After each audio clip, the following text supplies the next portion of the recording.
Welcome, guys, to Cut the Nets. This is going to be episode 16. Brian, the playoffs. Playoffs? We're talking about playoffs? We're talking about playoffs. As well as the Houston Rockets are parting ways with Stephen Silas. They are not picking up his fourth option. I think that is a great choice. More of that later. But yeah, this is Cut the Nets, episode 16. Let's get it, baby. I'm excited. Morant. Oh! A jawbreaker! Goes by Bull. Oh! Drops the sledgehammer! Good bucket. Kobe Bryant on a rack attack. Piece of it. Way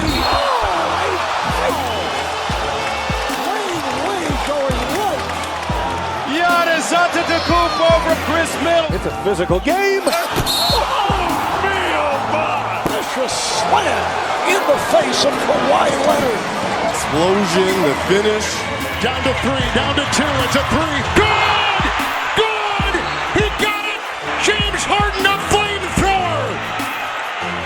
This guy's unbelievable. He is so fun to watch. Alrighty, guys. We have guests Andy and Erik on the podcast. Great to have you guys here again. Playoffs. We're starting. Nothing more to say. Playoffs. Nothing more to say. Playoffs. Playoffs, baby. Playoffs. I'm not playing. Yeah.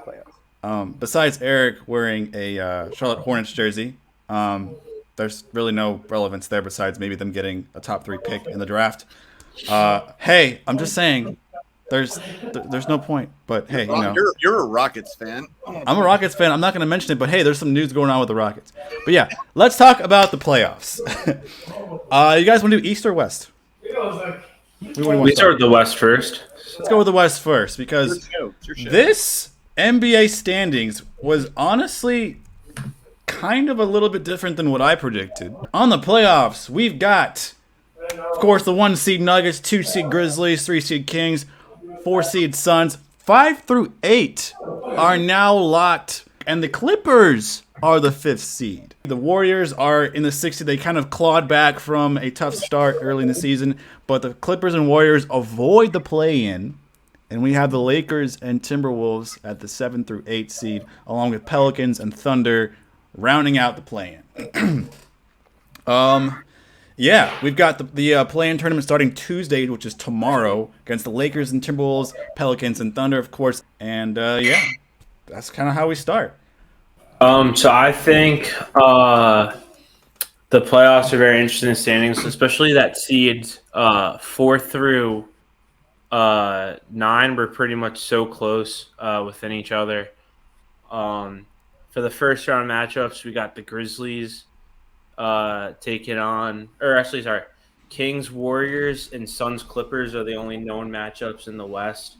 I think both series are going to be very interesting. You got the Kings, surprise team, light the beam, finally snapped their playoff drought. Against the Warriors, kind of a complete opposite team. The Kings are kind of new, young. Everyone's giving them all the hype. Based off offensive rating, offensive efficiency, greatest offense of all time. You got the Warriors. They've been there for a while. They have that championship caliber pedigree, more of a veteran experience squad. They just dropped 150-something points the other night. In the first quarter, too, right? Yeah. Something crazy. Yeah, 55 in the first quarter. Klay Thompson had like 14 points in 3 minutes. It's going to be a very interesting series. That's playoff Klay right there. He's ready. I do got the Warriors in that one, though. Warriors in 6. Against the Kings? Then against the Kings, yeah. Okay. And then for the other series in the West, the Suns Clippers. This could go either way, but I got the Suns in 7. Ooh, That's fair. That is fair. Hey, if Paul George comes back, because he's probably going to come back in the middle of the first round, which is very likely, so that could definitely boost the Clippers' chances. However, they're riding a pretty decent winning streak with Kawhi Leonard being at the helm, kind of anchoring the team on his back. So, do you think Paul George coming back would be a benefit for them, or at this time in the playoffs, or with what they're going on right now with all their like hype and their momentum? Do you think that actually might hurt them as a team? No, I think they definitely need Paul George. He's a superstar. Superstars win championships, help win championships. Kawhi, we know he's Kawhi, but at the end of the day, he's still going to need that help. Obviously, the Raptors don't win the finals without Kawhi, but they still needed guys like Kyle Lowry to step up. And like outside of Kawhi, the Clippers have a lot of question marks of who could step up and help Kawhi. Like Russell Westbrook's been playing nice, but he's not guaranteed. He's not a perfect supplement to Kawhi like Paul George is. Also, Paul George offers up his defensive abilities.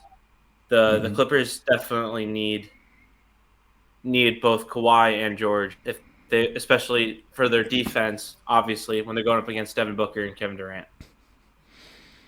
Yeah, I'll add on to that too real quick. I don't know if, as Brian said, superstars are superstar, and I think it's important to at least have them there in the locker room, on the floor and stuff.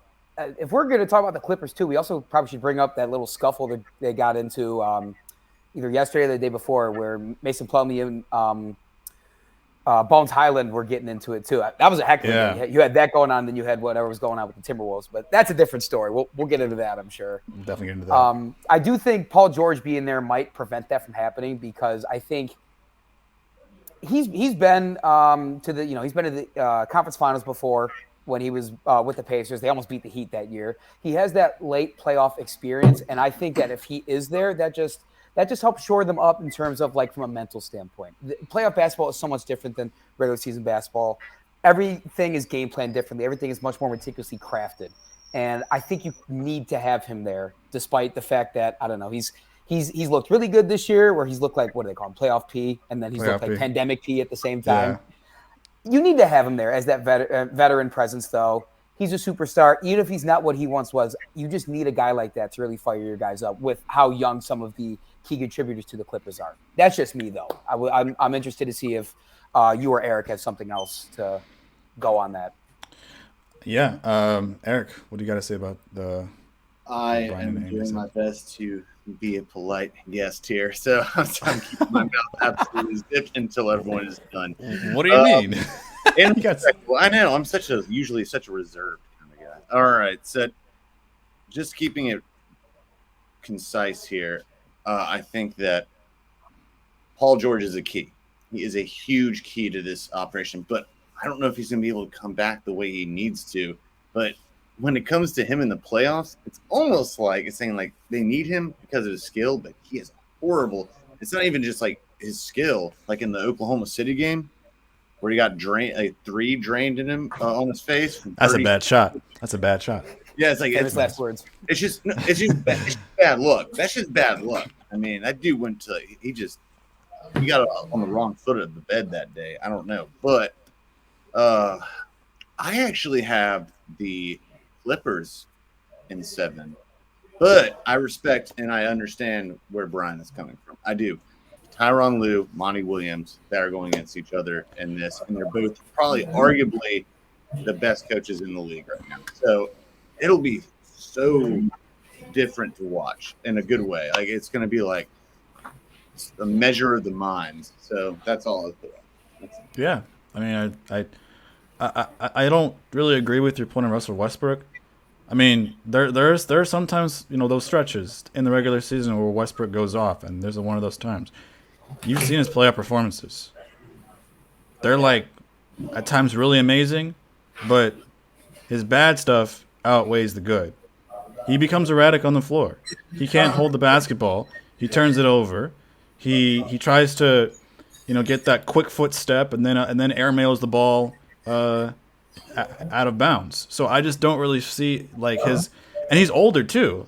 So that also further proves the point that he's not going to be much of a good factor in this first round. I just feel like he's going to try to do too much, just like he's been doing for the last, his entire career, really. I would only say a good like playoff season for him was probably like early on, as maybe his third year or fourth year as a Thunder, and then his MVP season, first round against the Rockets, where like the Thunder had a plus minus of like I think it was like plus 20 something when he was on the court, but when he was off the court, it was like a negative 30 something. It was real bad. And there was a reporter I remember who asked that question to Westbrook, and he's like, I don't want to talk about that. Like I'm just gonna play for my teammates and make sure that they get the ball from me and I make them better and whatever. But I mean that was Russell Westbrook's MVP season, so I don't. That's probably an outlier. Those are two outliers. Other seasons he's been pretty much erratic, just overdoes it. So I really don't see him as a huge factor in a positive way again on the Clippers against the Suns. So that's kind of my reasoning on that. Fair enough. Yeah. Let's go on to the next round. We've got the Kings and Warriors. We've got Eric's Warriors against the Sacramento Kings. This will be really interesting. You got a young team, De'Aaron Fox, Sabonis, Keegan Murray, Kevin Huerter. You've got the first time the Kings have been to the playoffs since 2006, and since they've actually been a formidable team since, I'll argue, since 2002. Against the defending NBA Finals champions Warriors, who've had a pretty rough season as of late. However, I feel like they're having sort of like a 95 resurgence of the Houston Rockets to where like they could go back to back, and they were the 6th seed. The Houston Rockets were the last team as the bottom seed, as the lowest seed to make the finals and win. They've got pedigree. That was a good reference. That was a really good shout out. They're the last seed to win the NBA Finals, the last lowest seed since '95. But they made a trade and got Clyde Drexler. That's probably why they won. That's what I was going to say. The Warriors didn't really make any significant trades. However, they just were injured pretty much, and they really didn't have significant players. Andrew Wiggins is coming back. You've got Force Curry, Thompson, and Green, who are veterans now, who know the ropes, who've been through this road before many times in the past. You've got that huge playoff pedigree experience against a first timer who hasn't even like back when it was 2006, all those players, majority of them, weren't even 10 years old. So what yeah, Brian, let's start with you. Who do you see coming out of this first round, Warriors or Kings? So, like I said earlier, I got the Warriors in 6. I think that they're a great team, and honestly, they could be the Western Conference Final champion. The Warriors are a great team, and you're right, Jerry. I think they get their X factor and their anchor back in Andrew Wiggins. They've needed him. They've missed him. He hasn't played in like the last 2 months. He's going to be crucial to the Warriors team. They did make a trade, though. The trade, obviously not a notable one, but they got Gary Payton II back, and that was a much-needed bench option addition for the Warriors because that team last year, obviously Curry, Thompson, Green, Wiggins, they had that great starting 5, but they also had a solid bench. And Gary Payton II is one of the better options off the bench. They get him back, one of the best on-ball defenders in the league, and as competitive as the West is, there's still a very good chance they could win the West. I mean, we can get into this later, so I'm not going to harp on it too much. But, yeah, the Grizzlies are the 2 seed, but then without Steven Adams, one of the best rebounders in the league, like the Grizzlies, they're a 2 seed. They're definitely not my lock to go to the conference finals. And, like, depending who they take in the play, like if they take on the Lakers and the Lakers stay as a 7 seed, the Lakers could even take the Grizzlies out first round. They could. They definitely could. They do have a chance. I mean, the Lakers are kind of running on this this like Cinderella story style of a season where like they started out, the first 12 games 2-10, yeah. And now they end up with a positive record, and they had a chance to even nab the 5th seed. But of course, they end up taking the 7th seed. But I really don't think that it'll be a competition against the Timberwolves. The Timberwolves just lost Rudy Gobert for that game And McDaniels. And Jaden McDaniels after a huge fight. McDaniels was he punched a wall. Broke his hand. Man. Players gotta stop doing that. Like he had Blake Griffin back in like 2016 or 2017 when he was on the Clips. He like punched a fire hydrant and broke his hand, and he was out for a while. Like Fire hydrant. I've never heard that before. That's a new one to me. Kyrie did that once too, actually, and it's a weird Really? story. It's a weird story how I remember this. So this was when he was in summer league, like the Vegas summer league, and I don't remember the game in question because so I think 2011, 2012 when this happened. So he punches a fire extinguisher and breaks his hand, and of course this is 2 weeks before your boy Andy is supposed to go to his basketball camp. So he doesn't play the whole time. He just refs. And nice. It's not as cool. I have a picture with him, and he's got a big-ass cast on his hand. And it was cool to see him because, he's for my hometown Cavs and stuff. But it's like, man, first off, what did the fire extinguisher do? Okay. Second off, it's not that deep. You got to know better as an NBA player to protect your body. What provoked him to punch the fire hydrant? Like, what happened? A fire hydrant is different. A fire extinguisher is on. But like, Erik. What provoked him to punch the fire hydrant? If I had the hydrant extinguisher, it's a fire extinguishing device. Okay, whatever he punched, it makes fires go out. Are we past that, guys? Did we get that done? Yes. Eric's having time of his life. Wait, am I getting it wrong? Did I say fire hydrant, not fire extinguisher? Yes. Fire hydrant. You fire hydrant the whole time. extinguisher? I'm a dumbass. I'm so sorry. I was just gonna go past that, but he seemed dead set on it. God damn it. Punched a fire Blake hydrant. Griffin punched a fire extinguisher too. Or I don't fucking know. He punched something fire. I don't know. Extinguisher's the one on the wall, okay? Yes. It's on the wall. I don't know, dude. Just keep on going. Anyways, I'm pretty. I think it was after they couldn't get a shot off, and like they had a chance to win the game, and they just couldn't get a shot off, like the Cavs as a team. But remember, this is the summer league, so he's playing with guys that have probably never seen. Is this an like NBA his court. first year? Was this Yes. first year? This is his my very God. first year. Yeah, Dude. That it's- summer league goes crazy. Like being the summer league MVP, man, and the summer league finals, man. Oh They're in my Vegas. God, Hey, bro, they're in Vegas, though. electric, man. That's where the Knicks thrive. They're in Vegas. What? That's where the Knicks thrive. Knicks champions Dude. every year there. Yep. Dude, that's the best award Lonzo Ball will ever get. Sorry. Oops.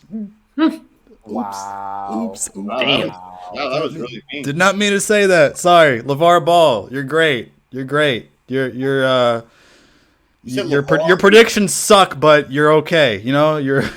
You changed Yes. names. First you said Lonzo, then you said Lamar. I said LeVar. Oh, sorry, I heard you wrong. Oh, here comes the cease and desist order from him. Great. Way to go, Jeremy. God. Damn it. Oh, dude, what is wrong with me today? Oh, okay. Just fire hydrant on the street in New York. Let's go hit that. But anyways, back to the Timberwolves and Lakers. So, Jaden McDaniels broke his hand by punching a wall. I was talking about the epidemic that the NBA has when players get really frustrated and they get really angry and they punch something with their hand. It's possibly their dominant hand because obviously when you punch something or somebody is with your dominant hand. So that's usually your shooting hand too. So, what's with this epidemic, man? Like, why do players keep on punching walls knowing that they'll injure themselves for a long period of time? They just can't keep their cool. It's in the heat of the moment. But it's even just like, obviously those are more like physical injuries, but I just feel like athletes nowadays just get the most random injuries, like a different sport. But Aroldis Chapman fell down the stairs. Did you guys see what the Jaylen Brown injury where he was watering his plants and he cuts his hand on glass? Like, I just feel like it's random injuries. But as far as like the more physical ones, like the Blake Griffins, the Jaden Daniels, it's simply just something heat of the moment where they quickly just lose their cool and they just do stuff like that. But they won the game though. Dude, can I ask you a question? This isn't like a rhetorical question. I'm actually asking for an answer. Sure, go ahead. Did he injure after he punched the wall? Was that the same person that was involved in the altercation with? No, that was Kyle Anderson and Gobert. Okay, gotcha. That's all I'm Yeah. Gobert tried to do a punch to the jugular, it looked like, it appeared. He was like really far away from Anderson too. There were players like right in between them. And he just was Well, like, Anderson was seen like trying to break it up though, I think. Yeah, and then I think he just tried to like break it up and just kind of try to keep everyone calm down. And then he just was going to go back to his seat. And then Gobert like re-instigated it. and then just went straight for the jugular. And then he backed off real quick right after his own typical French move. Yeah, dude. Say what you want about the Kyrie trade, inevitably bringing the downfall for the Mavs, but this Rudy Gobert trade was a disaster. I mean, they sold their soul for it, right? Yeah. They sold their entire draft history and most of their bench, upwards to 7 first-round picks worth or something. Yeah, let me pull up the full deal because I'm curious. Look at this trade. Oh my God. Malik Beasley, Patrick Beverley, Walker Kessler, a Rookie of the Year finalist. Who's probably top 3 at this point. Top 3. Jared Vanderbilt, the Vandalorian, one of the best defenders in the league, arguably.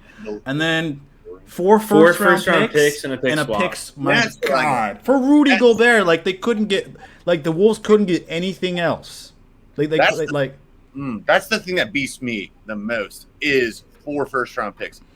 Yes, I don't like a lot of it, but because I think Beasley and Kessler were the keys on that. But 4 first-round picks? Yeah. Oh, God. Fucking crazy. And he's playing NBA GM mode on a rookie. Dude, yeah, this is literally exactly. He's playing NBA 2K My GM on rookie mode. Perfectly well said, Brian. And the Jazz didn't even have that awful of a year. They're not playing in the play-in, but we all remember when they got that really hot start, and they're still in a decent position to maybe be somewhere next year with Lauri Markkanen and some of the assets they got from this trade. So it's Walker, Colin Sexton. They're actually they actually did a lot better than was expected, by and large for the whole rest of the season. They did pretty well after the loss of Mitchell and Gobert. But with the Wolves, man, they really just sold their soul by getting an overrated center. He's overrated. I don't give a fuck. He is overrated as fuck. He may be the defensive player of the year, multiple, but dude, when he's in the playoffs, can't do worth anything. Obviously can't shoot, gets exploited when there's a switch. You cannot put him anywhere except the rim. Yeah. I think what even adds on to that, as we've seen by the events of the last couple of days, plus all the rumors between him and Donovan Mitchell not getting along, people don't like this guy. No. People really do not like this guy, Rudy Gobert. And if you want to go deep into the playoffs and you want to sell, I mean, this is like a house mortgage that the Timberwolves are giving up for this man. Yeah. Hey guys, hold on. By the way, I'm just gonna make sure I infect everything before I go. All right. I'll see you guys later. Exhibit A, right there. You got my saliva. Mr. COVID himself. Exactly. Dude, when he did that, I was like, what an asshole. What a prick. He was pretty much obviously the NBA season was gonna end, but he was the poster child for the NBA season ending in 2020. There's a apology video for it too. Yeah. Oh my. Well, he had to. It was obligatory. He wasn't going to do it on his own. His PR person probably told him to do that.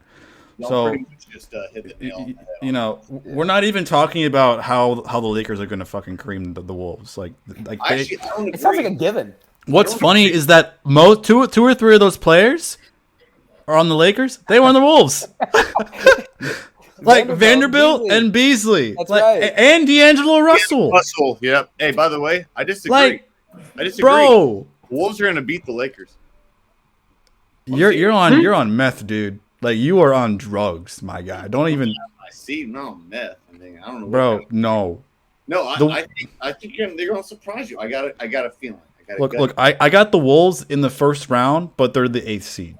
Cat is going. Yeah. I got the Pelicans and the Thunder. Good season. See you later. All right. The Pelicans couldn't keep Zion on the court, and the Thunder, great season for them. They have tons of first-round picks. Sam Price is an amazing GM. They're getting Chet Holmgren next year. I mean, they had a great season. Shea is their franchise player. Beautiful player. Love to see him play. Thunder, they could be an AC, but I can see them probably ending their season after the play-in. Mark my words, Lakers are going to go down to the Wolves. Mark my words. All right, you heard it here first. Write it down. You heard it here first. Oh, I got it right here. All right, Timberwolves money line. Write it, dude. Write it down, bro. Without Gobert. Without Jaden McDaniels, or Jaden McDaniels, who's caught fire in the down the stretch in the season. I'll write you an apology if you're right, Erik, but I don't see any way the Lakers don't win this game by 10. Have you seen Cat's playoff performances? They're not good. The only player I'm probably going to say, hey, it's going to try to carry this team is Anthony Edwards. Have you seen AD's playoff performances? Yes. Yes. It's good. Not good. Okay. It's good when he's healthy. AD has been the healthiest he's ever been and has played the best brand of basketball he's ever played in his career. I'm serious. This is, besides the injuries, this is the best brand of basketball Anthony Davis has ever played in his career. I agree. You're right. But that's not the playoffs. And I agree. Playoffs? It's not the playoffs. Playoffs. I got it written down right here. I'm done. I didn't even see it. It didn't focus. That was in hieroglyphics. It says Wolves. Yeah. Dude, that was in Braille.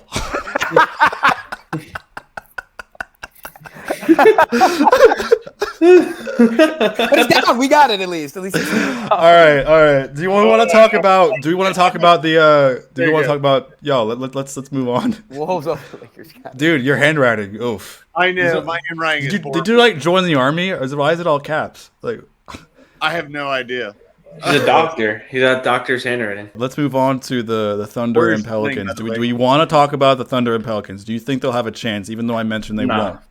Nah, neither team is getting past the Wolves or Lakers. Great season, good storyline. Zion, get healthy next year. Thunder, That's great it? Season. You're done. We don't want to talk. We got no one's got anything That to game say will be about fun that. to watch. I think we're gonna get not vintage, but a classic SGA 35 ball or something. I think we're just gonna get one of those. It'll be a good game. People talk about it, and then whoop-de-doo, you lose to the Wolves or Lakers, and bye-bye. I see them possibly being the 8th seed. They're a dark horse 8th seed. I know that sounds dumb, but they are a dark horse for the 8th seed. 2 games on the road, though. That's tough. What's the road record? Let me check their road record. I actually have no idea. Talking about Their road record. Oh, actually, yeah, they're 16-25 on the road. They got a better home record. They have a positive over 500 home record, but their road record's not that great. 16-25 on the road. It's meh. Okay. Anything's possible, man. Anything's possible. This is the playoffs. So, I know we don't want much to say, but hey, I'm rooting for the Thunder. They are a young team. They got some great players. J-Dub or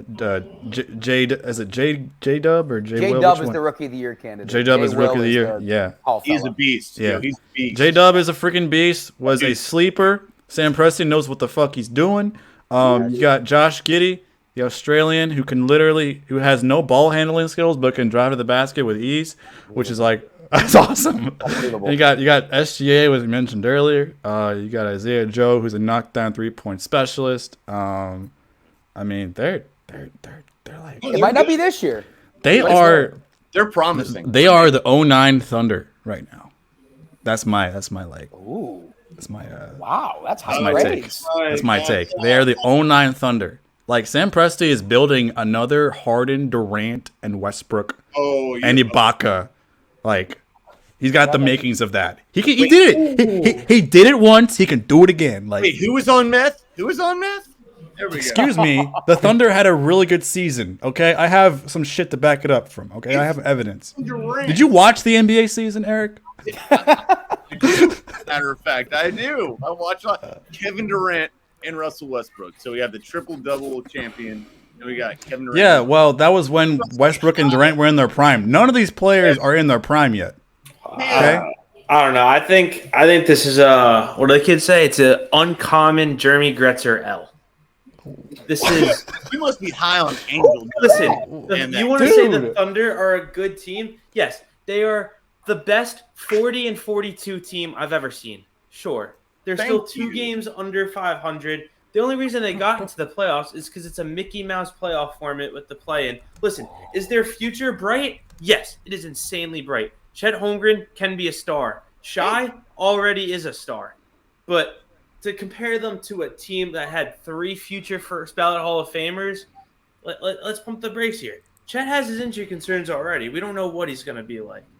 Listen, Sam Presti, great GM. Another GM that plays on rookie mode with the trades he's made and the capital he's gotten this team. I honestly, if the Thunder still had Billy Donovan as their head coach, they probably would have even been better as the 10th seed. Oh, bless you. I don't think Billy Donovan's a good coach. I'll be honest. He's a great coach. He's a great coach. No, here we go, guys. He's coaching the Bulls. He hasn't done shit for them. They're the 10th seed. Okay, last year when they had Lonzo Ball, they were the 1 seed at one point. Then because of Lonzo Ball. That's because of Lonzo Ball, and they fell so hard from grace after Ball got injured, and they lost to the Bucks in 5 games. Because DeRozan and Levine are amazing offensively, and then they suck defensively. Lonzo was the defensive anchor they need. Even Vukovic sucks at defense. I don't think Billy Donovan's like a great coach. Oh yeah, he won 2 consecutive national titles. The last player in college.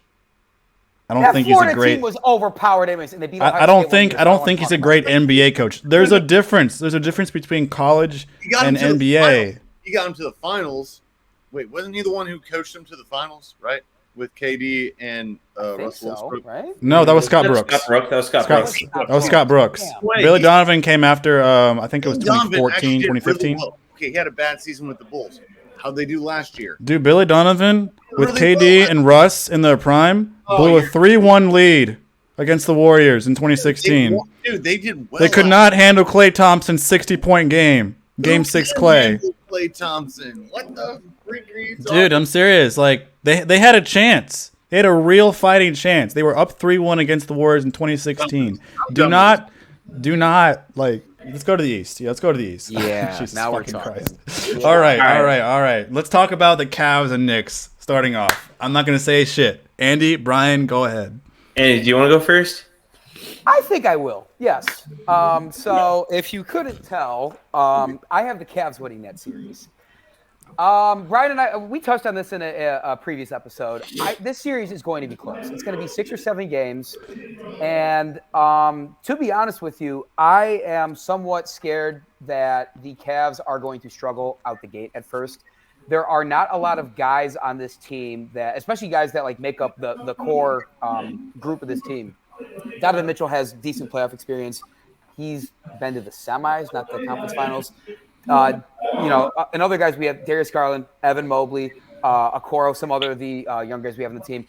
We got to the play-in last year, and then Brooklyn spanked us, and then Trae Young sent us home. I don't know if we match up the best with guys like Jalen Brunson and Julius Randle. Jalen Brunson, I don't really know who's going to guard him on our team if Donovan Mitchell gets switched off, and Darius Garland can barely stop a common cold. We have two, the 2 big men in Mobley and Allen. I have faith in them, but honestly, the Knicks have 3 big men that could probably be starters on different teams. I would throw, so on top of you already have Mitchell Robinson and Randall, you have Isaiah Hartenstein. I like him a lot. I hate to say it, but that guy could start on a lot of teams in the NBA. Rockets legend. Isaiah, how many games did he play there? Barely any, but he was good. He was a backup. The star power that the Cavs have in a certain number 45 who plays the shooting guard / small forward position. I think it's going to be too much. I'm expecting some unbelievable, human highlight reel performances from Donovan Mitchell. And to be honest, that's kind of what the Cavs are going to need to win this. The Cavs have depth, but the Knicks match up with them well at almost every position. The X factor is just going to be how well this Donnie guy does. And of course, me being a Cavs fan, I have Donnie. Like Donnie, like New York Donnie. What'd you meet at? Go out the other night for drinks or something? Donnie. Hey, y'all keep going. I gotta take a piss. All right. The Rockets suck. No, I'm just kidding. Me and Donnie, we went out the other night. Me and Donnie, yeah. Okay, so Cavs are going to find a way. It's going to come through Donovan Mitchell. It's going to come through Darius Garland. The Cavs have had 3 different guys have 40-point-plus games this year. They're going to need it's because it's Donovan Mitchell. It's Darius Garland. They're going to need that Karis LeVert guy, that guy who's been so up and down for us this year. He scored 40 in some games, and he's gone 0 for 10 in other games. That guy's got he's been ramping up his production towards the end of the season on both ends of the court. We're really going to need something, like from what Brooklyn Karis LeVert was. We're going to need something like that because I hate to say it, I'm scared of the Knicks. Brian, I can't wait to hear what you got as a Knicks. This is going to be fun. Oh, man. I gave them their credit. I want to hear what Brian has to say now. No, I'm not going to lie. I'm very appreciative of the kind words. I thought Andy was going to come out here. I thought this was going to be escalate a little bit, but he made a lot of great points. It is going to be a close series. that their X factor is Donovan Mitchell, superstar, has been in the playoffs every year of his career. But you know what? I obviously, as a Knicks fan, have a different approach. I think the Knicks are going to win in 7 for many reasons. One, I know the regular season's different from playoff basketball, but the Knicks had their number. They went 3-1 this year against the Cavs. Most of those games weren't close. And the Knicks do match up well with Cleveland. Can compete with pretty much every position. Obviously, Mobley and Jared Allen are the stronger, bigger big men. But Mitchell Robinson's one of the best defensive players in the league in terms of shot blocking, his ability. There are some question marks with the Knicks that I think are going to get exploited. What Randall are we going to see? Are we going to see the angry, moody, miserable Randall we saw 2021 playoffs, even 2022 regular season? Are we going to see the pumped up, fired up, motivated Randall that we got this season, where he was the only player top 10 in both points and rebounds this year, along with Giannis? It depends on what Randall we're going to see. He still has that bad ankle that he hurt against the Heat 2 weeks ago. But he said no matter what, he's playing game 1. So how healthy will he be? Another question mark is, and I didn't even know this about Garland, but I'm glad Andy said it, because Brunson and Garland are awful defenders, so they could easily both go for 25 each with how bad they are defensively. I think the X factor for the Knicks is also Jalen Brunson. He's kind of gonna have to lead this team going. We're gonna see how Randall we get to. But yeah, it's gonna be a good series. I got the Knicks in 7. Obviously, the Knicks can't lose to Donovan Mitchell. Everyone and their mother thought the Knicks were gonna get Donovan Mitchell in the summer. Obviously, that didn't happen. The pressure's on. But I think the reason why the Knicks have the slight advantage here is just not even because of what's going to happen on the court. It's the external factor. It's what the fans are going to bring, the playoff atmosphere. The Knicks, Madison Square Garden, it's going to be packed. The fans are hungry. They finally believe it. They're sick and tired of next year like the Mets. They're sick and tired of wanting the superstar. They have the opportunity to get that superstar. I feel like they had it for the past couple years. Don't forget the Yankees, because the Yankees are also disappointing. All right, you're an Astro fan. Bang a trash can for me, Altuve. Listen, this is an A and B conversation, so see your way out, Jeremy. This is just Andy and I talking right now.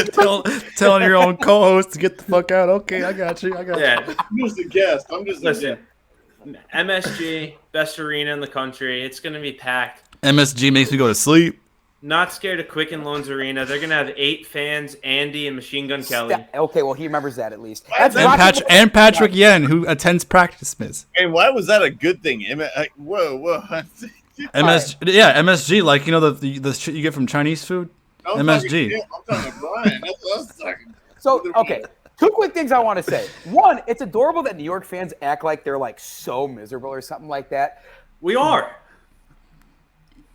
Y'all are like y'all's teams have been pretty terrible. As a Knicks fan, the Giants lost. The New York Giants didn't do well in the playoffs. The Giants exceeded expectations. They did, but they didn't do well in the playoffs. They also the Yankees got swept by the Houston Astros. The Mets lost the first place in the NL East. Cry about it. The Knicks have made the playoffs convincingly. But they'll see an early goodbye. Jeremy, that's how I see it.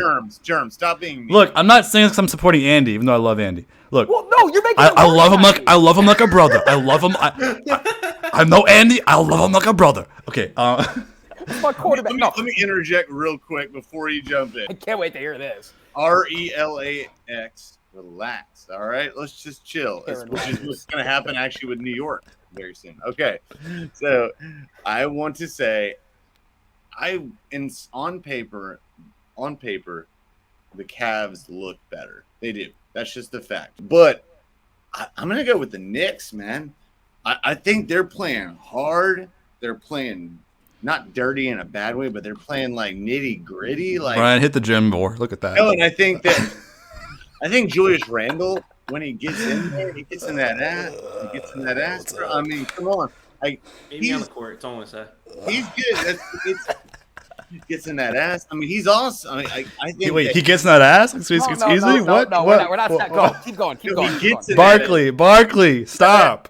Barkley, stop. Holy shit. Randall is doing great work right now when it comes to on the rim. Randall is not the actual X factor, in my opinion. I think that not just Brunson, but quickly against Brunson. Quickly, right? Or am I being? Yeah. Emmanuel quickly, yeah. Yeah. Like, that is going to be the main matchup for sure. I think can the other defend them on the perimeter? I think that is going to be a huge conflict of end. Like, well, quickly doesn't start. And it's not a matter of starting. Once he gets on, I've watched him against not just the Hornets but the Warriors, the Jazz, the Bucks. I mean, he gets on there. The Celtics and the Rockets. Yeah, once he gets on Future there, sixth man of the year. I'm telling you, that is going to be the key matchup. If they can mismatch all of this, we talked about Gobert. I mean, we talked about matchups with Gobert.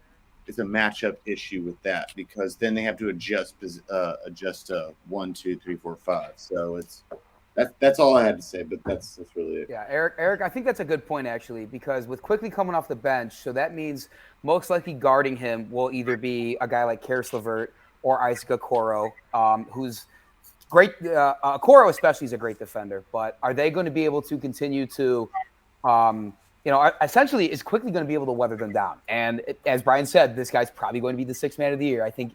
Can we agree he's probably past Malcolm Brogdon for that? I think. Yes, I would say so personally. For sure. Emmanuel quickly. Yeah. Don't forget about Bobby Portis though too. Ooh, that's Bobby's name.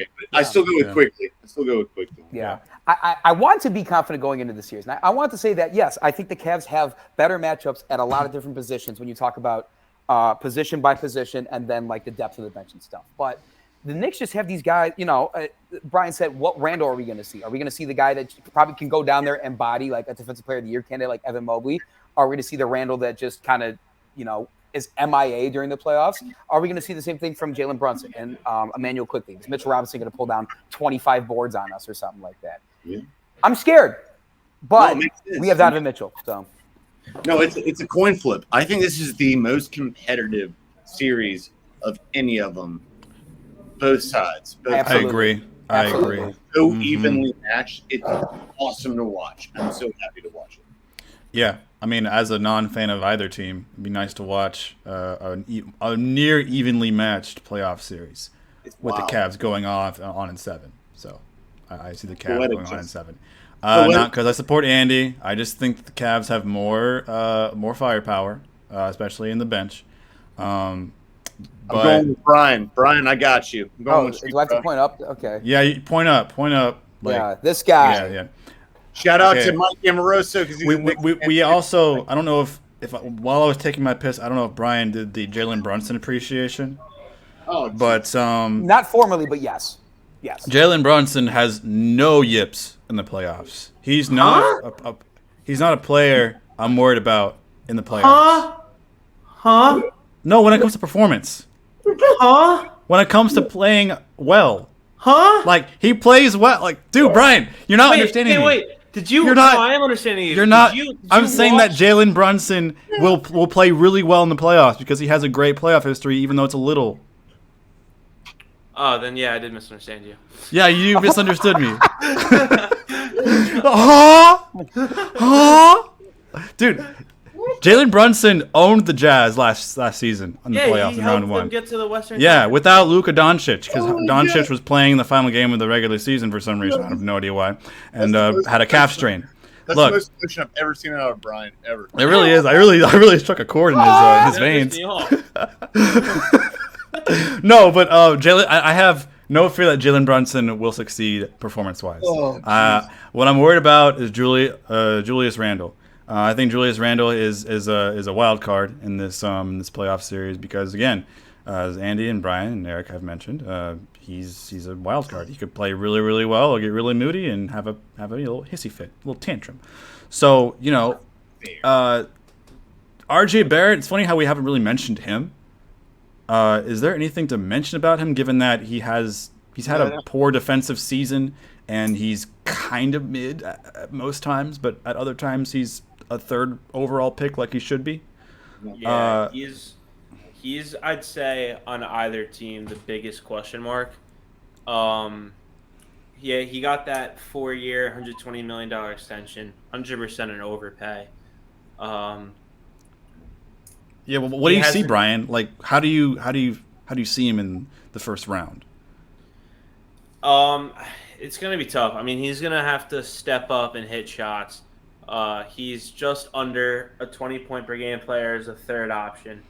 I think he's still gonna get his buckets, but he's gonna be miserable from three. He's against a Cleveland team that kind of obviously has like a huge presence defensively in the paint. So the best way of the Knicks to beat them is if you outshoot them. And RJ Barrett is definitely going to struggle from three, but it could go either way. I'm hoping he gets his buckets and everything. He's still 22, though. He's been in the league for 3 years, so there's still time to develop. I'm not going to say the series is on him because it's not, but if he's definitely hitting, then I think that the Knicks are going to play. If he's playing perfectly and he's on, I think it's going to be the Knicks, and it's not close. But I'm not expecting RJ to be electric, so he's going to be inconsistent. I already know. That's why I didn't really mention or focus on him. It's J.R. Smith. He's J.R. Smith. All right. I don't know about that. He's like the way that on that team, like you don't. Henny Smith, like Henny Smith, J.R. Smith, or Denver Nuggets, J.R. Smith. No. J.R. was great for us in 2013. I'm not talking about him there. I'm talking about like in general. Like he's the guy that. Are you talking about Cavs J.R. Smith when he daps up a dude in the stands while a ball's in play? Yes. Exactly. Guess how much time's left? Was that at the TD Garden? I think just don't screw it up. I think that was at the TD Garden. I think when J.R. Smith. That's J.R. Smith. That's RJ Barrett. That's where he is. Yeah. There's one player that we should probably mention, and that's UH's very own Quentin Grimes. I think that he has barely any sort of pressure on him, which is going to be interesting because no one really talks about Quentin Grimes unless you're a Knicks fan. But I know Quentin Grimes. He went to UH. He was in the year before me. So I know him. And he's played really well. He played really well at UH. He was probably with the start of when they became a mainstay in the Elite Eight. Until this year. But, Quentin Grimes, Houstonian native. Yeah, I mean, Grimes is a great defender. I expect him to be guarding Mitchell. We'll see how that goes. Obviously, Mitchell's a superstar. But Grimes, I feel like his offense doesn't get talked about enough. He's a great catch and shoot, knockdown three-point shooter. I think Josh Hart is also going to be a huge impact in the series. Knicks, I just broke my pen. Knicks, one of the greatest defenders on the team. He's still heated because I called Jalen Brunson. He misunderstood me. He's still heated. Yeah. You're just being mean. You're being mean, Jeremy. Hart is by far the best player on the team. Or best defensive player on the team, excuse me. He's going to get a lot of minutes off the bench along with Quickly. Those two are kind of going to be the bench unit. It's on them because, you want to rely on Brunson, Randall, obviously. But in a team that's just as young and hungry as the Knicks are, it's going to come down to what team is the best. Who are the best 9 to 12 guys in that game? Who can last the full 48 minutes? The Knicks starting 5 is going to win you the game in 30 of the 48. Same with the Cavaliers. It's going to come down to each team, both young. It's going to be a very physical, fast game with both teams being so young, hungry, and dominant for the spotlight. Yeah, I will agree there. And Brian, if all the people that we just kind of mentioned, so like the Quentin Grimes, the Josh Harts, the RJ Barretts, or more guys that are deep down your bench, if they all play to the best of capabilities, the Cavs might not win a game. our lineup and the potential and the capabilities that we have falls off sharply after our 8th or 9th guy. So you got the starting 5, and then come off the bench usually, it might be like Karis LeVert or Isaac Okoro, and then you start getting to guys like Jetty Osman, Lamar Stevens, where at that point you're starting to sink down into guys that like they have like a good game every once in a while, and they get like they get the chain after the game when we win, and you get the picture, whatever like that. But those aren't guys that are going to consistently win you playoff games. The Knicks have guys that I feel have played more consistently this year that you could look to in times when Randall can't get it done, or somebody Brunson isn't shooting well. The Knicks have more guys you can go to help out with that. If the Cavs aren't hitting, if Donovan Mitchell isn't hitting, if Darius Garland isn't hitting, we're in big trouble. If those 9 to 12 guys can step up for the Knicks, it might be a sweep. Yeah, and granted, they have to step up first, but still. And that's part of the big thing of like why the Knicks only go a 9-man rotation. It's because Tibbs trusts his guys like they're his own kid. Like he loves those 9 guys. They're whatever. Like when Randall went down, I was panicking, especially seeing the way he was like limping and like awkwardly fell in the tunnel. I'm like, Jesus Christ, now I gotta trust Obi Toppin. But in my defense, I'll admit I was wrong. Obi Toppin looked pretty damn good in those last 5 games that he played and started in. So if we do get the playoff Randall that I hope to God we don't get, I do have faith in Tibbs flipping the switch and going to Toppin. He has to flip the switch immediately. If he sees Randall drop the ball, he's got to get Toppin in there to finish the job. if he wants the Knicks to succeed. Andy, what's going on with Dean Wade, the Cavs bench player? Yeah, so he's been getting a little more consistent minutes like in this last stretch because, well, one, like we're resting some guys, and then there's been a couple guys out with injuries and stuff. There are there's times where I check the stats for the game, and we are 6 minutes into the game. He's hit 2 threes. He's got a steal. He's contributing out there. And there's other times where I'm pretty sure our offense is, hey, Dean, go stand in the corner, and if you're somehow open, we'll pass it to you. I don't know if that's because, I would argue J.D. Bickerstaff sometimes has no idea what the heck he's doing with rotations wise. Dean Wade has not been a consistent, just not a consistent option for us whatsoever. When we had Kevin Love, and remember I called him the splash crackers or whatever, that was different because our offense and the way that we attacked, we had more consistent outside shooters. You had more than just one weapon. You could go to more than just one guy. With Kevin Love gone, and I think Darius Garland's mainly Eric's just having the time of his life over there. Yeah, Erik, you're right there. The splash cracker. I was just like, oh no. Yeah, that was something I think I tweeted under when we beat the Celtics the first or second time. Like it was like you just lost to the splash crackers. It was great. That's great. That's great. Yeah, we need guys to shoot. Period. I understand that, but in terms of what we're facing in these Knicks and how many guys I think that they have that are two-way players, whether they're starting or coming off the bench, Dean Wade seems very one-dimensional to me. And if he doesn't hit his threes, I don't know what he contributes to us. I don't want to hate the guy. Guy's had some great games for us this year. He's shown what he can do.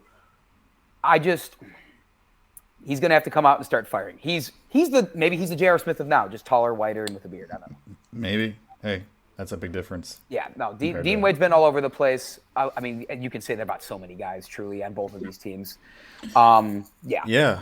That's a lot. We covered that whole first round against the Cavs and Knicks pretty extensively. Let's move on to the 3rd and 6th seed. I don't think we need to talk too much about this playoff matchup against the Sixers and the Brooklyn Nets, who survived the Kyrie and KD debacle. We thought that they would sink far below the Eastern Conference standings, but they managed to hold on as the 6th seed and avoid the play-in.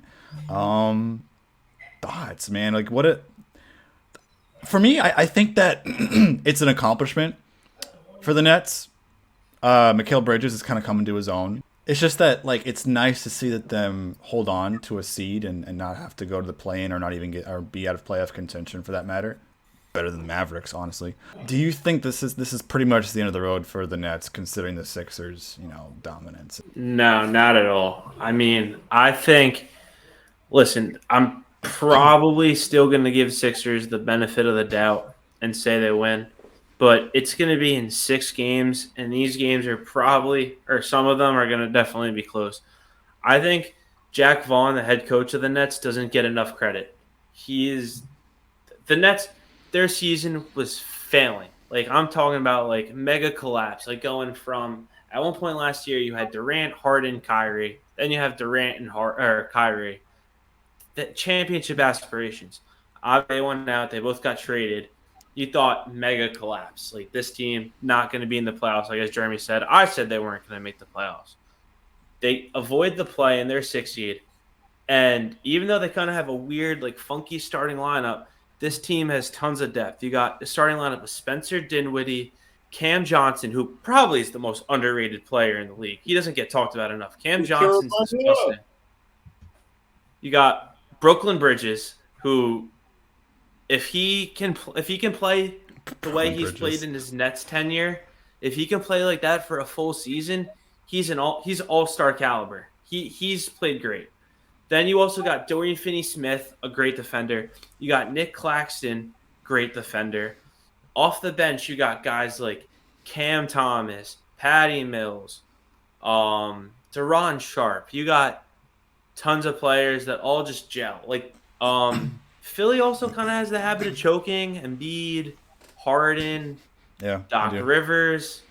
I'm still going to say Philly's going to win because I think they have more star talent on their team. But it's not going to be a walk in the park for Philly, and that's fine for Brooklyn. This isn't their year to make their mark. They got a lot of easy contracts they can flip, like team-friendly contracts they can flip. From the Durant and Kyrie trade, they have a lot of draft capital. Brooklyn's going to retool this summer. Their team's going to look completely different next year. But I do have the Sixers winning in 6. Ironic. Sixers in 6. Yeah, deuces. Erik, let's start with you. You Erik looks pissed. I was gonna let him go. You're first. always looking to have an emotion right now. Every time you hear us talk, like It makes my video present. makes your blood curl. Like, what's going on, man? What in the heck are you talking about? This is going to be a 4-game sweep. It's not even close. I'm not saying the Brooklyn Nets have not gotten a lot of. They got the best. They got the better of the two when it came to the Mavs. By far, the Mavs got a dud. And yeah, they got a great player, but they lost all their defenders. But it was a lose-lose pretty much for both of them. Although I will say Mikal Bridges right now is playing exactly like I was hoping and thinking he would. He's playing – his defensive game has stayed as strong as it was, plus he's developing his offensive game.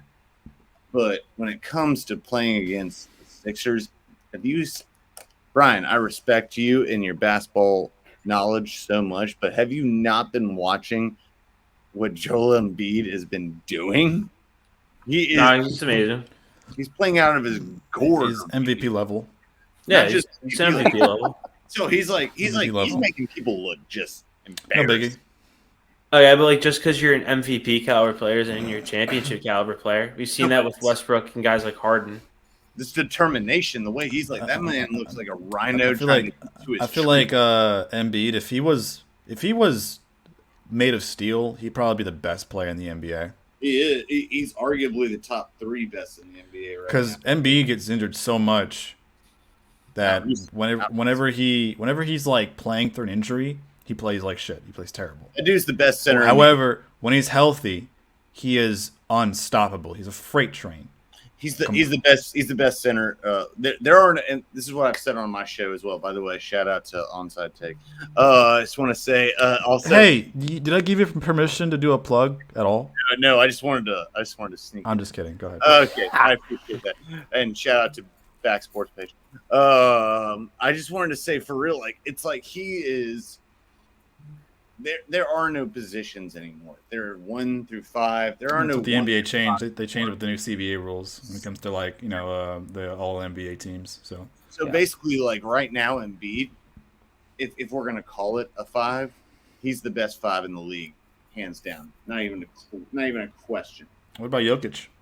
No, he's good, and I'm not saying that's not taking anything away from him, but he's not better than Embiid as a 5. Erik, watch out! Jokic's brothers are gonna come after you.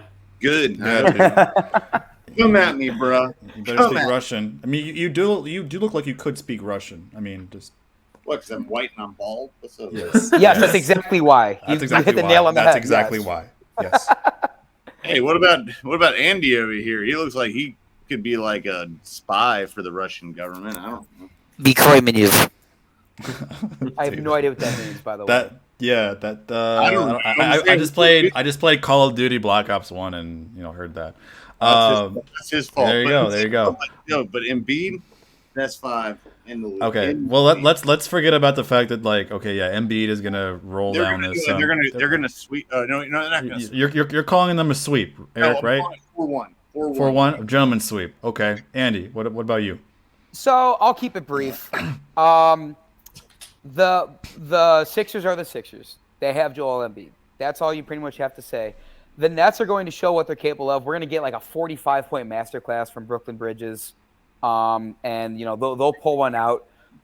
But it's going to be Sixers in 5. That's what I have. And then we can all look forward to them playing the Boston Celtics in the second round. Most likely. Ooh, that would be awesome. But that's going to be a hell of a series if that's what it ends up being. Oh, dude, yeah. I see the Sixers making it to the Eastern Conference Finals. I'm just saying. I do as well. It's a war zone. All right. Okay, what about the play-in, guys, for Eastern Conference? So we have not really a competitive play-in. Maybe the Heat are sort of like a sleeper team. They're always a sleeper team in the playoffs ever since their bubble performance. You got the Hawks, who are actually looking to trade Trae Young. What a time for that to come out, too. Why the fuck would that ever have to come out? Like, what? I don't. My notes actually separate. These media analysts, the front office is saying way too much to the media for them to pick up this report this early before the playoffs, before the play-in even starts, for that matter. Like, what intern messed up that bad? Was like, let me just tell the media that we're going to trade our superstar. Surely this won't affect our performance on the court. Oh my god, I can't believe that. That's the Hawks are in shambles. So I have the Heat winning handily there, believe it or not. Yeah, I do too. Do you see? That's not the biggest, you know what? That's not the biggest problem. The biggest problem is he's gotten 2 coaches fired, and he's become an absolute problem. That's his issue. But at this point, you ever heard the term "in for a penny, in for a dollar," or "in for a penny, in for a pound"? I should say. What? That's basically what they're at. But why are they trading it if you've gone for the pound? Why are you trading? I don't know. I just think that they're sort of panicking. They need to build around Trae Young. Okay, they have with DeJounte Murray, but they don't have enough players. They lost Kevin Huerter, who's a knockdown 3-point shooter, doing really well. For the Kings right balling now. For the Kings. He was balling in the Hawks during the playoffs 2 seasons prior. So they just need to build around those 2 co-stars because DeJounte Murray is a defensive knockdown guard. Trae Young, I mean, he had an off season, which which is like, okay, that's pretty normal maybe for superstars. I still think, given his age, he can still come back to the Trae Young that we knew seasons prior. Amazing at the 3-point shot line, can shoot it from the fucking parking lot. The villain of MSG. Of MSG, exactly. Sorry, yeah, Brian. So I don't really see this. I just see this as a down year because they were coached ineffectively. They have Quinn Snyder now, who's a much better coach than what's his name? McMillan. Nate McMillan. And then they fired him. And they got Quinn Snyder, right? Yes. They hired Quinn Snyder to a 5-year contract, which is fucking okay. Okay, yeah, you're just jumping the gun there. So they've made some really costly decisions this year. So I don't really see them being a challenge to the Miami Heat. However, the Raptors and Bulls, not sure who's going to come out on top with them, but who might the Hawks face, the Raptors or Bulls, if they lose against the Heat? The Raptors. You think the Bulls are just done? Wait, the Bulls are actually making the play-in? Yeah, they made the play-in. Yeah, they beat the Mavericks and made the play-in. Yeah. Wow. So the Raptors and Bulls, you see the Raptors coming out on top? Yeah, I do. Anything to say there? I mean, if the Bulls still had Lonzo, I think it's different. But I don't know if that poor kid's ever going to play again. So yeah. And the Raptors are low-key nice. So they are, actually. They picked up some steam. Yeah, if this Trae Young stuff didn't happen, I would have said the Hawks and not really questioned it. But now it's kind of like thinking there's something going on. Now I'm kind of thinking the Raptors. Yeah. Also, there's no one really on the Hawks that can contain Siakam. You're 100% right. Okay, so we won't really be talking about the Western Conference first and second seed or Eastern Conference until probably next week or maybe later down the We line. already knew who's going to win the whole thing. Well, there could be an upset based on the teams that are slated in the 7th and 8th seed for the play-in. Okay. Dubs are going to win everything. Okay, well, they got all right. That's like your opinion, man. It's like your opinion, man. White Russians, and you say, guess what? They're gonna beat the. Let's move on to the Dallas Mavericks. Let's move on to them. Let's Hey, stink. So they freaking stink. Look. So Rob, I really wanted Rob to be on this pod, but of course he couldn't. He has a date with a lady, his little lady friend. But I asked him to post a video of him and his thoughts on the Mavericks. I will add it to this podcast in post.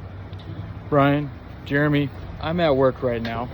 I don't know how to deal with the Dallas Mavericks. I don't know. How do you deal? The Dallas Mavericks went from being in the Western Conference Finals last year, a very good team, very good defensively. They caught fire from three-point land. They go and make this trade for Kyrie Irving at the deadline, and they go from the 6th seed to missing the playoffs entirely, and they're now the 11th seed in the Western Conference. They could have just stood pat, just kept everything the way it was. I don't know. But now, which is funny, they basically sat all their guys the other night against the Chicago Bulls, of all teams, which I'll get into them in a minute. They still almost won the game. They were a shot away from tying that game. Now, they're formally under investigation by the NBA for the sitting of those players, and it's now in question the true motives behind it. I'm not sure what's going to come of that. Now they have their projected 10th pick in the draft. Depends on how the lottery shakes out. That's important because Brian's Knicks would have gotten their pick if it was outside the top 10. Definitely some questions there, some finagling, some finessing, and not looking good for the Mavericks. The other part of this that's interesting is the Chicago Bulls. They were pretty much, they already confirmed their play-in spot. We'll see how that goes. And they beat the Mavericks, of all teams. Lowly Chicago Bulls, I would argue, this year. Because last year, the Chicago Bulls were number 1 in the Eastern Conference for a period of time when they had Lonzo Ball healthy. So they're going to get in, scrap in. I'd be surprised if they get past the play-in and get into a playoff matchup, but crazier things have happened in this life, so you never know. But yeah, it's rough out there for Mavericks fans. They're probably going to get their top 10 pick, but I just wonder what the result maybe of this investigation is going to be. But we'll see, guys. But sorry I couldn't be on the podcast, but please, I'll be there in spirit. And what's going on? What's going on, guys? I don't understand, but nevertheless, I know that y'all will have some snide comments about this, and Brian, of course, the king of New York. Cut the Nets, Back Sports Page, signing out, and yes, I'm in a trailer yard because I need money. Go Bulls. He refused. He let Steve Nash walk. He also let Tyson Chandler walk and then picked him up when it was too late in the 2014-2015 season when it didn't really fucking matter.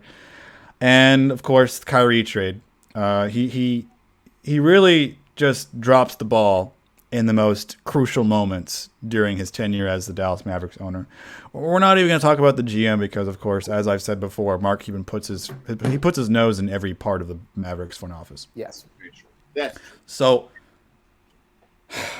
given this standpoint, do you guys think Kyrie is going to resign? And No. if so, do you think Dallas should resign him for trade value? Yes. Because they're going to lose everything if the Kyrie walks. It takes a little bit of thinking. So yeah, so I was thinking, and it depends. Is Kyrie gonna ask for a max contract, and are the Mavs or anybody gonna give it to him? That's my first question. Is because I mean, generational type player even to this day. There's no doubt about that. But with all the baggage that the guy brings with it, at least since he's left the Cavs, is he going to warrant a max contract? Is he going to want one himself? Or team's going to give it to him? I don't know, to be honest with you. I think there's still so many question marks surrounding this. I'd love to hear your guys' takes as far as that goes. I mean, there's a lot. Like, it's kind of like a loaded question because there's so many different angles you can go with this. Like, it all depends on what Kyrie wants. He's not fully committed. All I know is with this situation is he's not fully committed to Dallas. He's going to test the open market, see what's best for him. Dallas wants to re-sign him, but obviously they got to make sure it's under the right cap flexibility and everything. But I could see the sign and trade possible if Dallas just wants to reset. Like Luka, I don't know if you guys saw his kind of like end of the season statement that he wasn't happy that they rested him, and like resting superstars, he's not a big fan of it. And it almost kind of seems like there's this weird dynamic between Luka and Jason Kidd. Because last year, so obviously Luka, Slovenian, probably the best Slovenian athlete of all time. Last year, the Mavericks had Slovenia night. Luka didn't even play. Imagine like all those people flying out from Slovenia, doesn't even see him play. On Slovenian night this year, Luka only played 14 minutes. He only played the first quarter and I guess like a little bit of change in the second quarter.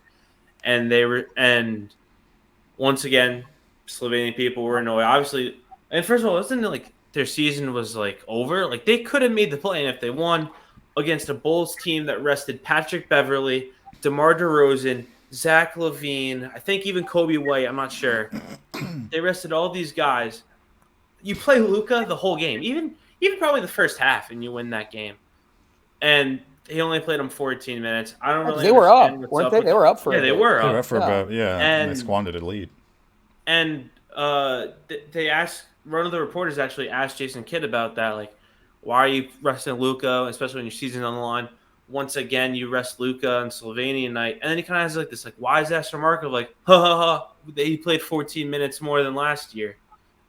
So it's kind of like this like weird dynamic with Luka and stuff, and there was reports that said that Luka can ask for a trade summer of 2024.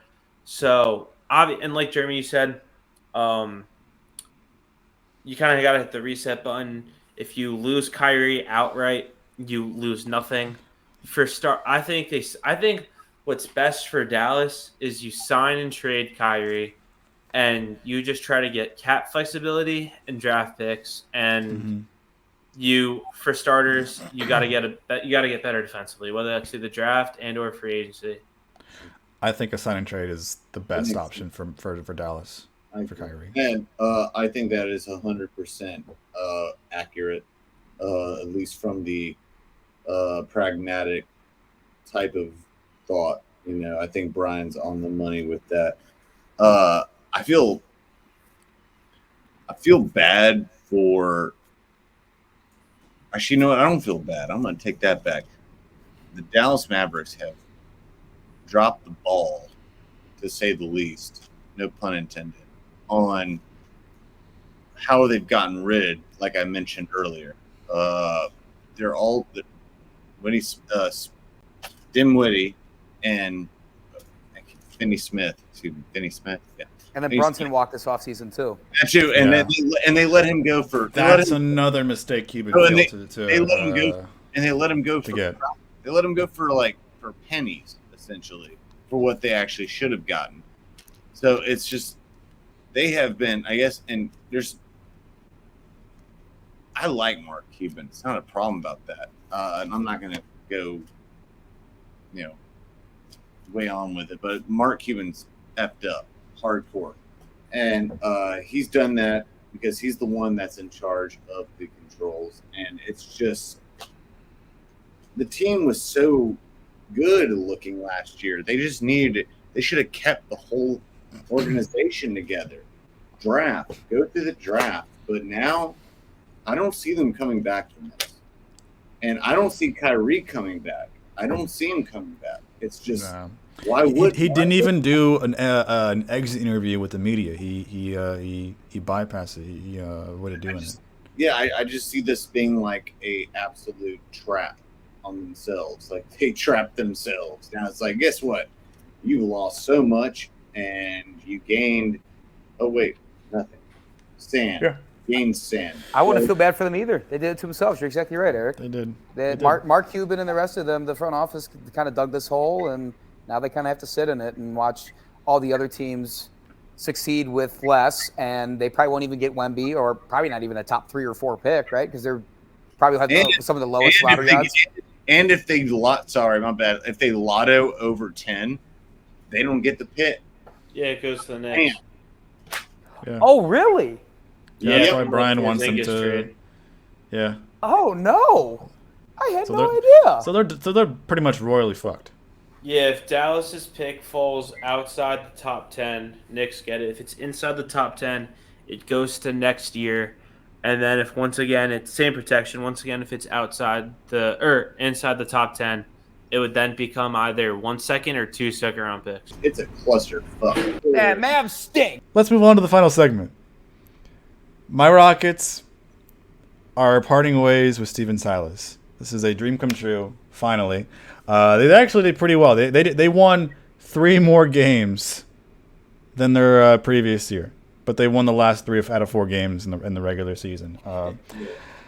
They are not picking Silas's 4th club option. They're not going to pick it up, leaving Silas as a free agent as a coach. They're looking to have coaches to hire, probably Ime Udoka, Kenny Atkinson. Nick Nurse is also a candidate. Dwayne Casey is also parting ways with the Pistons, so that also might be an option. However, I don't know about Dwayne Casey, but he's not really the rebuild coach, if you will. I don't really. He's more of a coach that takes a team that has something and catapults it. That's what he did with the Raptors. That's how he became coach of the year and got fired in the same year, which is hilarious to me. I think with the recent rumors surrounding Jaylen Brown's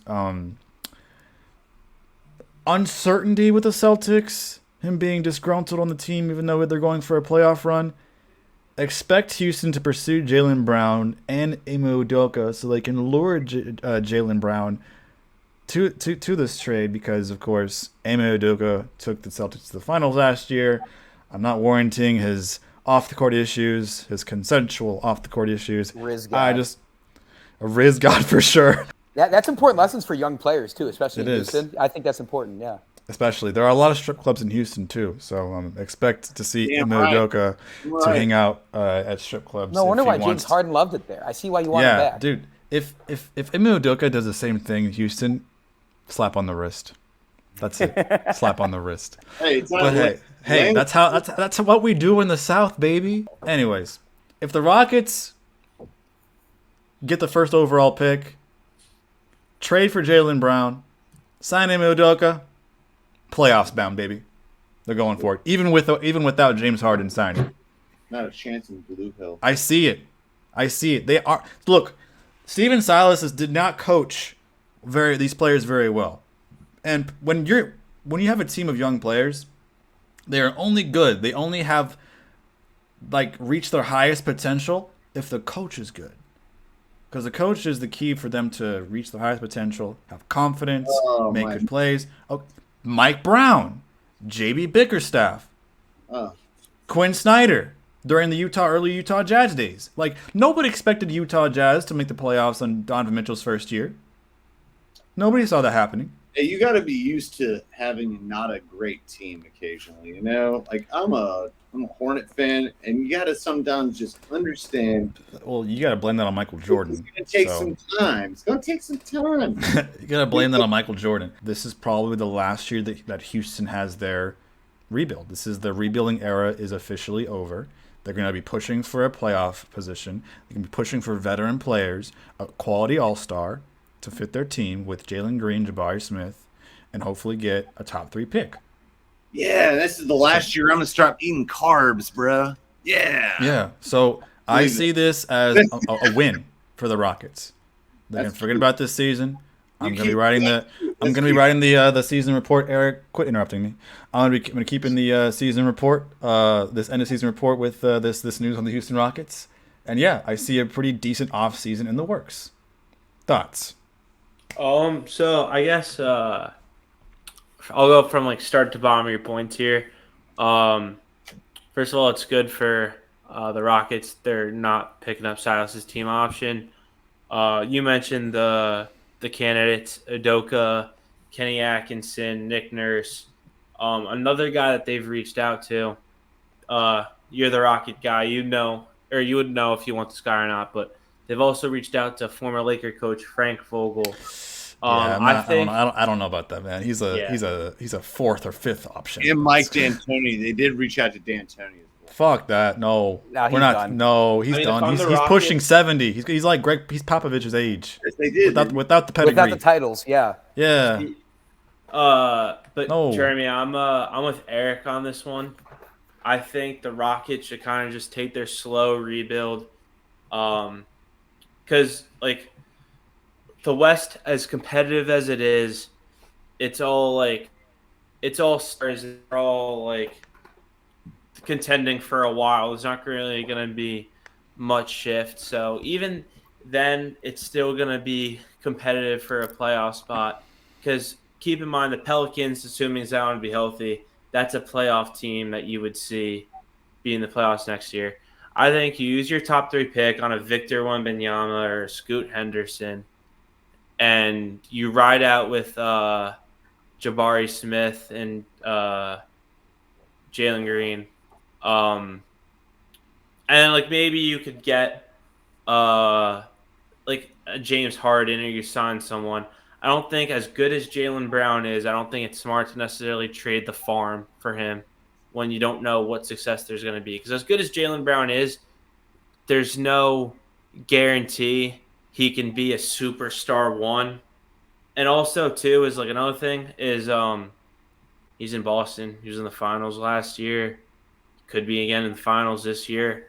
Why would he necessarily want to go to Houston? I mean, I guess if he gets to reunite with his old coach, Udoka, I don't really understand another reason why he'd want to go from Boston to Houston, unless he loves the woman down there too. It's more of a environmental thing. Like if he likes where he's at.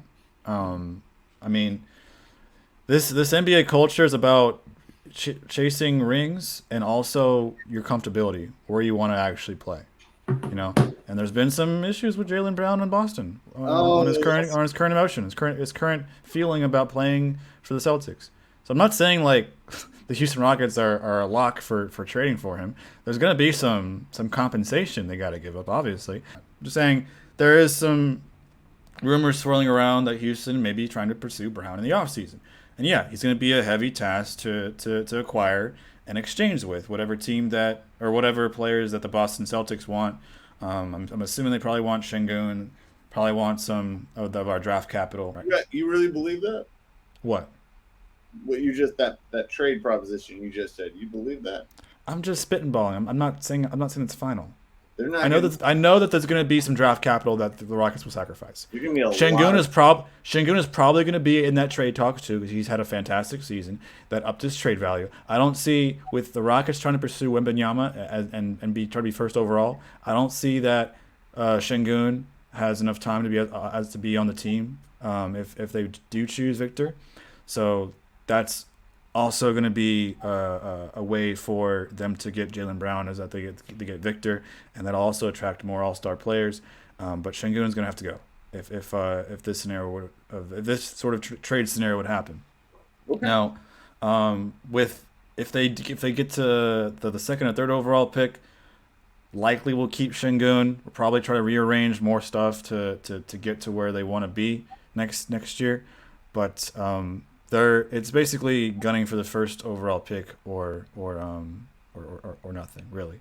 So I don't have the correct trade packages right now. Like I said, that they will probably sacrifice some draft capital and a good borderline all-star player that the Rockets have, which is likely Şengün. If I may ask, like one last thing, is like if I were the Rockets, and this is why I have nothing against the Rockets, what I would like for them to do as a fan, stay with it. Stay patient, because you're not going to make so many trades in the meantime. Have you seen Rockets fans right now? We are very impatient. I'm looking at one. No, look, we've spent the past 3 seasons with the worst record in the Western Conference. Being a Hornets So let me compare it to baseball. The Houston Astros spent 3 straight years of 55 wins or less from 2011 to 2013. In the 2014 season, they went from 52 wins to 70 wins, a big jump. In the 2015 season, they made the playoffs. So I'm not saying that they're a 5th seed or 6th seed next season. They could be a play-in team next season if they make the right decisions.